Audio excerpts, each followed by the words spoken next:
teamwork, athleticism, at hops.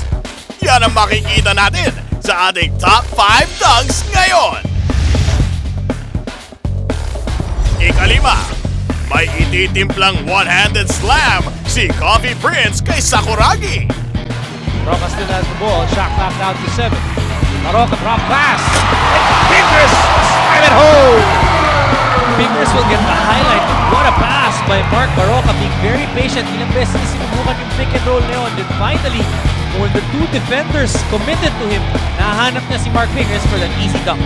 Pang-apat naman ang role reversal ng Barako import Evan Brock na mag-a-assist kay Dynamite Danny para sa explosive dunk. Evan Brock, sana naman nagdadala ng bola. The shove over to Danny. Slams it home on the break. Great pass again by Evan Brock and chalk up another assist for the entire team of Barako Bull.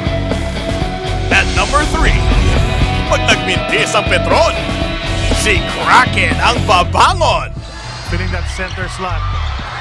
Oh, rather Marshall filling the ball game. He hooks it over to Arwin. Arwin on the first and he misses follow-up jump from the Kraken.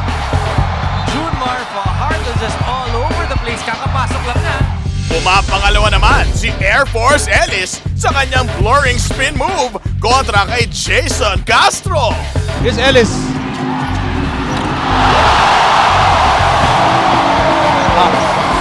Can't teach hops. At ang nanguna kontra sa TNT.